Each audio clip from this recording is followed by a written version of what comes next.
What if I told you that one family, starting from a cramped house in the Jewish ghetto of Frankfurt in the late 1700s, built a private banking network so powerful they financed kings, emperors, and entire wars across Europe, becoming at their peak, in the 19th century, arguably the richest family in human history with influence that shaped governments and economies on a scale almost impossible to imagine today. Yeah, you heard that right. Mayor Amschel Rothschild and his 5 sons turned a small coin-dealing business into an international financial empire that lent to the British government against Napoleon, helped fund infrastructure across the continent, and at one point held more private wealth than many nations combined. If you think this is just another conspiracy story about a shadowy cabal secretly owning the world through central banks and endless debt, then you're in for the most intelligent, unfiltered breakdown you have ever heard.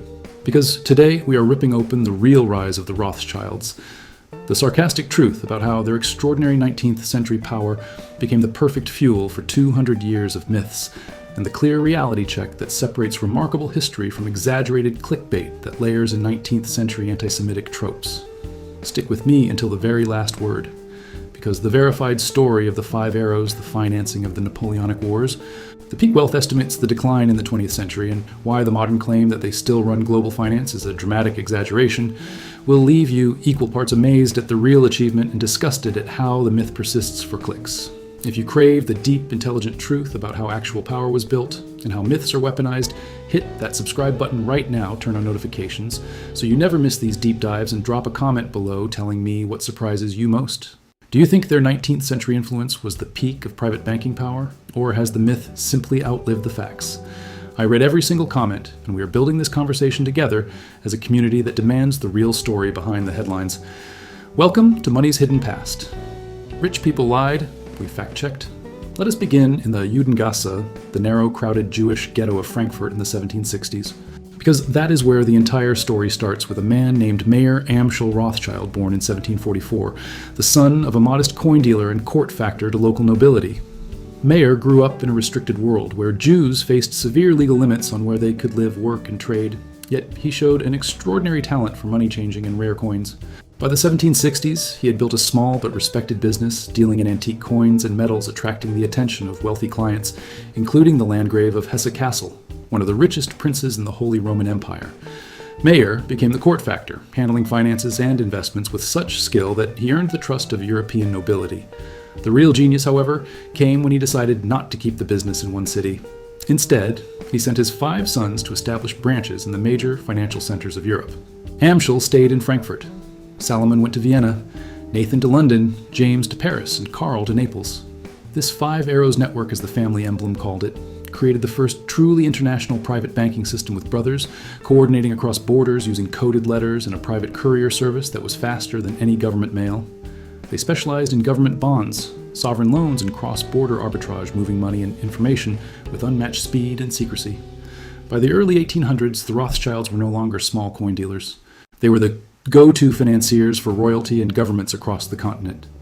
The Napoleonic Wars, from 1799 to 1815, became their defining moment and the source of both their greatest profits and the wildest myths. The family did finance both sides in the sense that they had branches in Paris and London and handled business for various clients, but the core operation was solidly aligned with the British coalition against Napoleon. Nathan Mayer Rothschild in London became the key figure arranging massive loans for the British government to fund the Duke of Wellington's army. The brothers used their network to smuggle gold across Europe to pay troops and to trade in government bonds with information that arrived faster than official channels.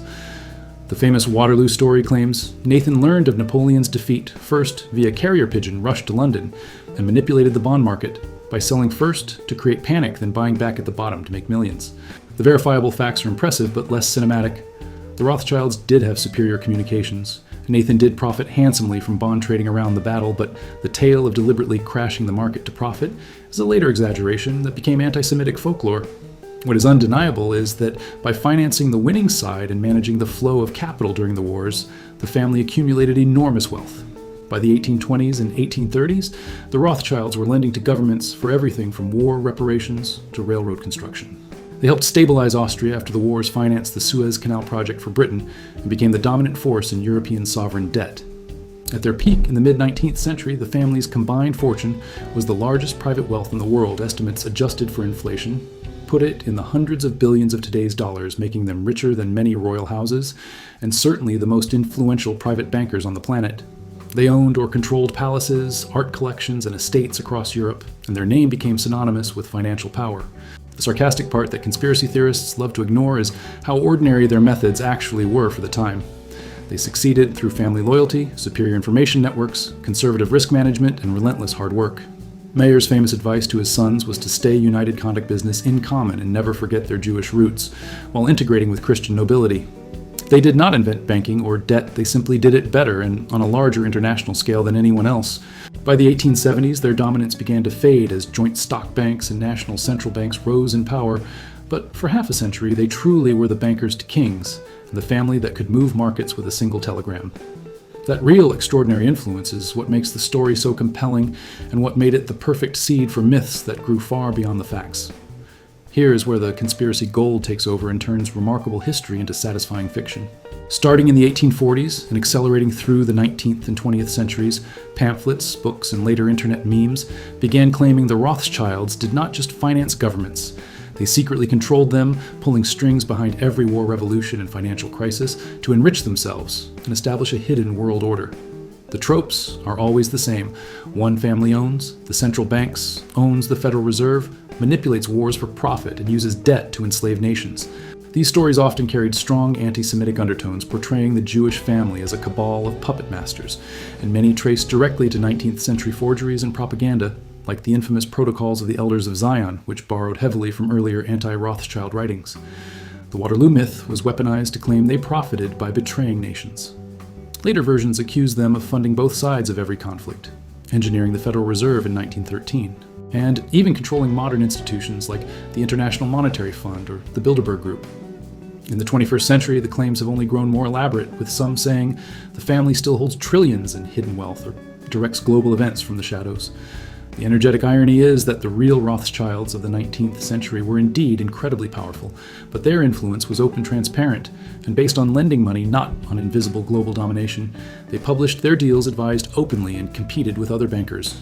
When their power waned in the 20th century due to World War's nationalizations, the rise of American finance, and the division of the family fortune among hundreds of descendants, the myths simply ignored reality and kept growing because they provide a simple villain for complex problems. The reality check in 2026 is clear and well documented by historians and financial records.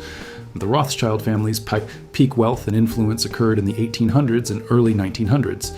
By the mid-20th century, 2 world wars, the Holocaust, which claimed many family members, and the nationalization of industries in Europe had dramatically reduced their relative power. Today, the family is still wealthy with successful businesses in banking through Rothschild & Company, a publicly traded advisory firm specializing in mergers and acquisitions, wealth management, and private equity. They have significant holdings in wine estates, real estate, and philanthropy. But the idea that one bloodline secretly owns central banks or runs the world is a dramatic exaggeration. Rothschild & Company is a respected but relatively small player in global finance, with market capitalization in the low billions. Family wealth is dispersed among dozens of branches and hundreds of descendants, with conservative estimates placing prominent members in the hundreds of millions to low billions range. No credible evidence supports claims of controlling the Federal Reserve, the Bank of England, or any major central bank. Those institutions are owned and operated by governments or member banks with transparent governance. The Rothschilds do not appear on any list of top global wealth holders because their fortune, while substantial, is no longer centralized or hidden. The myths persist because they offer an easy explanation for inequality crises and power structures that are actually far more complex, involving governments, corporations, and countless families and institutions. Humanity loves simple villains, and the Rothschild name, with its real history of extraordinary success, became the perfect canvas for 200 years of conspiracy theories. The deeper insight that makes this story so fascinating is how a single family's legitimate rise from the Frankfurt ghetto to the heights of European finance created a narrative so powerful it outlived the actual influence. Meyer Amschel's strategy of placing his sons in 5 key cities and maintaining tight family coordination was revolutionary for its time and genuinely changed international banking. Their ability to move capital faster than governments and to finance projects like railroads and the Suez Canal helped shape modern Europe. That kernel of real power is what keeps the myth alive. Take a remarkable true story, add a dash of antisemitic tropes, mix in humanity's desire for a single explanation for all the world's problems, and you get conspiracy gold that generates endless clicks, videos, and books. The family itself has rarely engaged with the theories, choosing instead to focus on business philanthropy and preserving their legitimate legacy. In 2026, Rothschild & Company continues as a respected advisory firm, and family members support art, science, and Jewish causes around the world. Their story is one of the most remarkable in financial history, but it is a story of talented bankers who built an empire through skill, timing, and unity, not of puppet masters controlling the planet from the shadows. The ultimate lesson from the Rothschilds is that real power in finance comes from information networks, trust relationships, and execution, not from secret cabals. They proved it in the 1800s. And the myths prove how desperately people want to believe otherwise. The idea that one family still owns the world in 2026 is not supported by any verifiable evidence, but it remains incredibly effective at getting clicks because it takes a kernel of extraordinary historical achievement and turns it into a satisfying villain narrative. The real Rothschild story is far more interesting than the conspiracy version because it shows how ordinary people with extraordinary drive can reshape global finance without needing invisible strings or hidden trillions. From the ghetto to the palaces of Europe, their rise was remarkable. The myth that followed is even better at surviving because it gives people someone to blame when the world feels out of control. If this deep dive into the Rothschilds, how one family built extraordinary power in the 19th century, and why the myth that they own the world today is a dramatic exaggeration, fired you up about separating real history from conspiracy, clickbait, then do me a favor right now.